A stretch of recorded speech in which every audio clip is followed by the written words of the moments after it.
There we go.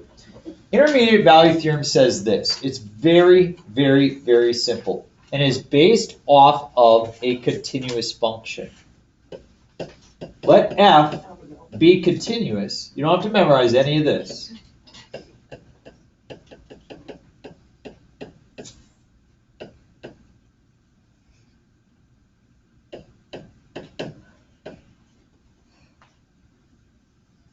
We're going to let f be a continuous function on an interval from a to b. So what that means is if I have a little graph here, and I call this point A and this point B, that means that the function I draw, I never pick up my pencils, I'm drawing from one side to the other. Okay? So suppose that I start here and end here. No matter what I do, I am always connected throughout the entire time. Okay? So let there be a function f that's continuous from A to B.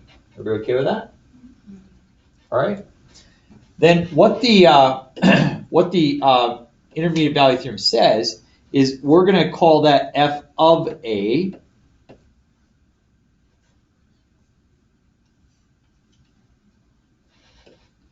And we're going to call that f of B. Very good with that? Okay. Give her a round of applause, people. Yeah! We did your checkpoint for you. Oh, thanks.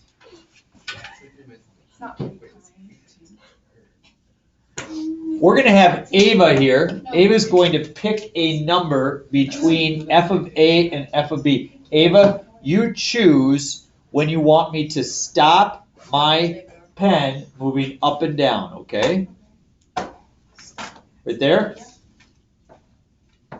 She chose a number n.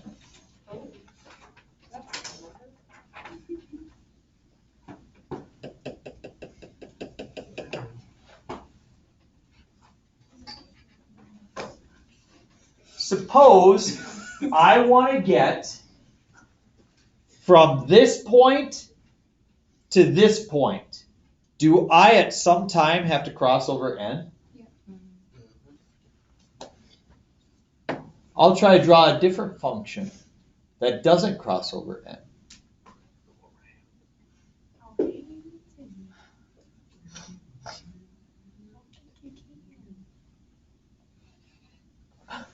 Not allowed? That's not a function anymore, is it? No. No, it's not. And I crossed over it anyway, right? Yeah. How about if I switch that? I'll try again. I'm going to draw. I'm going to go from here. I'm going to get cute here. Get cute here, is that what you said? There we go. That is a function, and that does not ever cross n, does it? Sneaky. But it's not continuous. In fact, you can't draw from one end to the other with crossing over n. You can't do it. And so we say, yeah, we won't even write anything else out. That's the idea. You got to cross over every single number.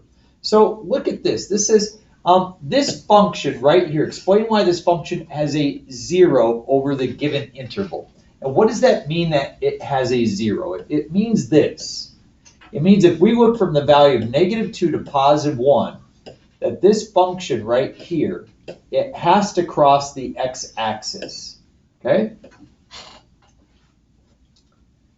It's saying that this must cross the x-axis. We're going to show that it must cross. And here's how we're going to do it.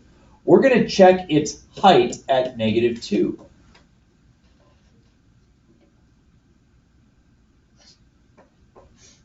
If I plug in -2, what is -2 cubed? -8 plus -2 plus 2. So f of -2 is -8. So it starts off down here. I'm now going to check f of 1. Suppose I plug in 1. What do I get? I get 4. So that means it ends up above the x-axis.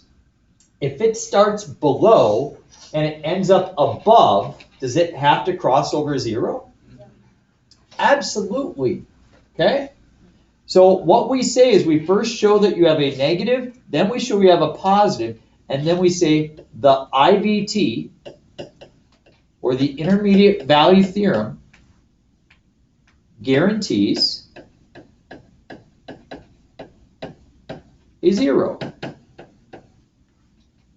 Now on the answer key, you're going to see me make a much longer statement about that. Don't worry about that. Just invoke the word IVT, okay? The IVT says, yeah, you got to cross over. The intermediate value theorem says so. This one, we want to show that this has a 0 over that interval. And so I'm going to first do f of 0. Does anybody remember what the sign of 0 is? Sign of 0 is 0. And here's the reason why. If you look at our unit circle, that spot right there has a coordinate of 1, 0. Is the sign value the x value or the y value? The y value. Notice how we have a 0 right there. So the sign of 0 is 0, times 3 is 0, plus 1 is 1. So it looks like it starts above the x-axis. And then we try f of 5 pi over 4. Anybody know what 5 pi is the sign of 5 pi over 4 is? 5 pi over 4 is down here, isn't it? It's 225 degrees. We have negative root of 2 over 2 and negative root of 2 over 2. Okay? Take out your calculator so we can calculate it together.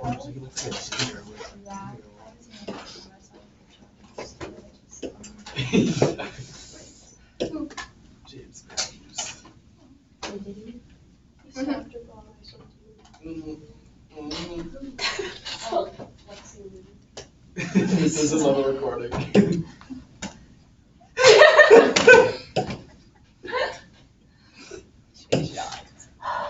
Who was ever watching this?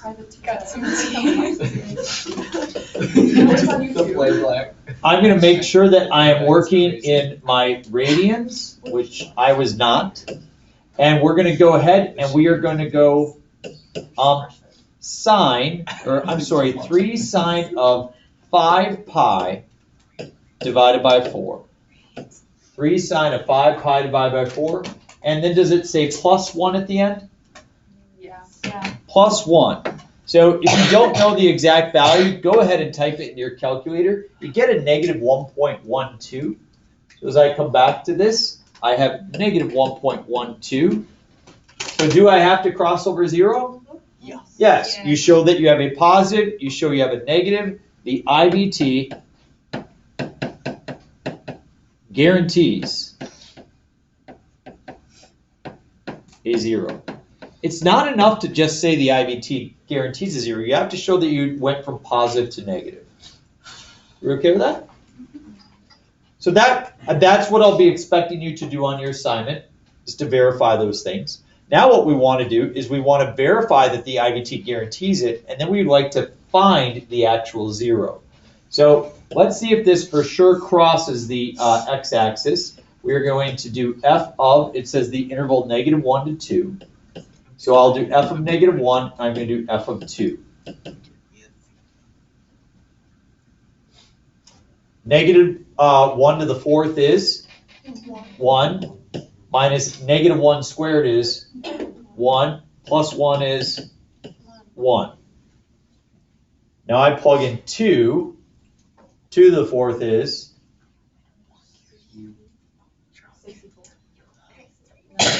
16, minus 4, plus 1. It gives me 13. What do you notice? It might cross, but does it guarantee that it crosses? No. It's possible that maybe the graph looks something like this. Okay, maybe it comes down and back up like that. So it starts there and ends there, but goes down in between. It's possible, but the IVT does not apply.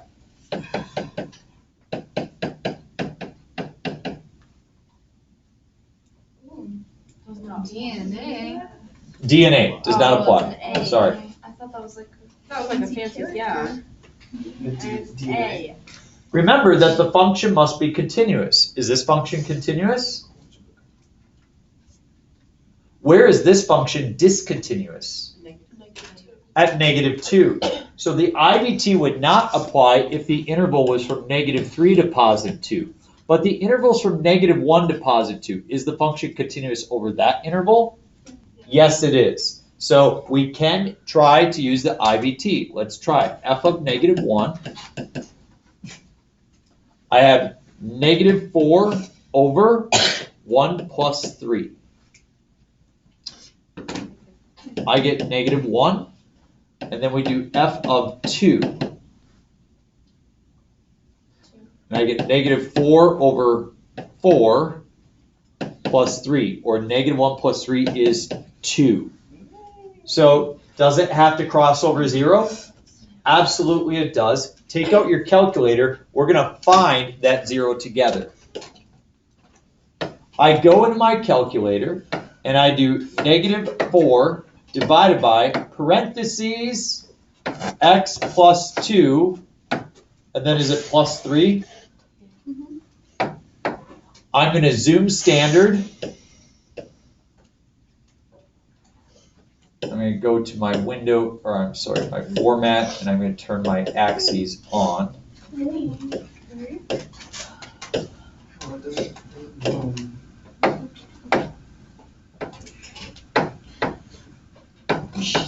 I love it when it does that. Pick up a little rainbow effect.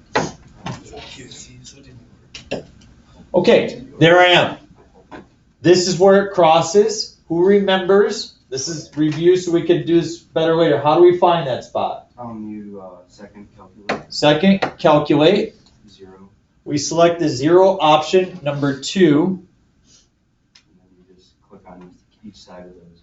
Yeah, you go to the left of the 0 and press enter. You go to the right of the 0 and press enter on guess. And we get -0.6 repeating, or in other words, -2/3.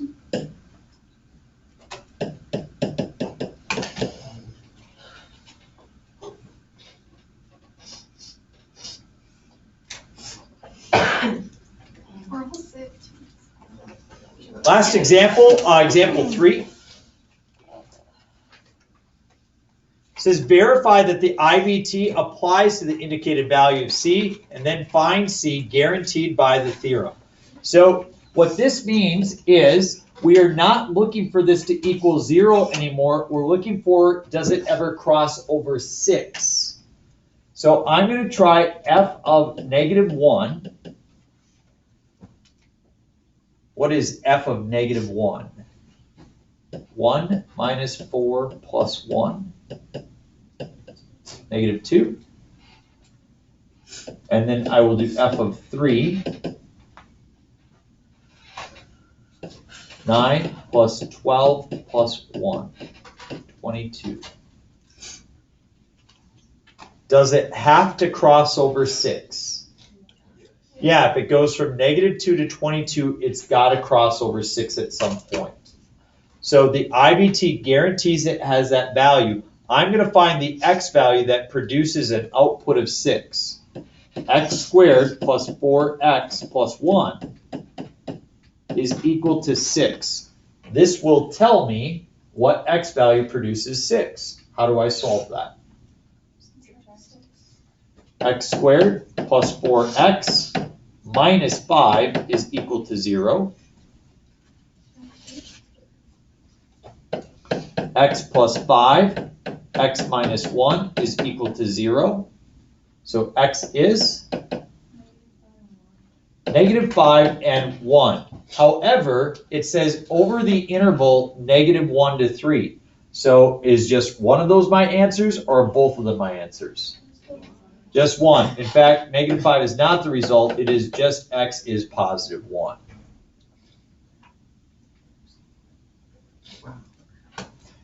Our last example, is this function continuous everywhere? Where is it discontinuous? At 3? right? Is 3 in this interval? So the IBT does not apply.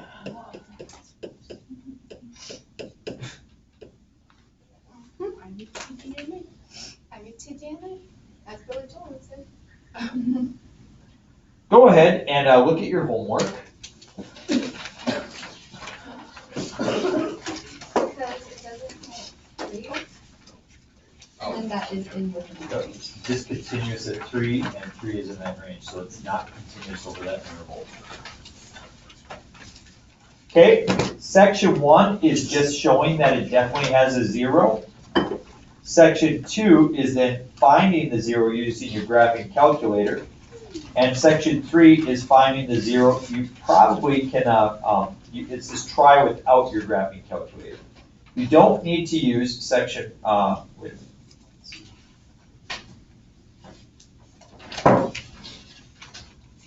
minute. Do 4, but don't worry about 5 or 6. 4 is a review of continuity from the previous day. My guess is you could probably get half of it done before class is over. Maybe it just needs brain.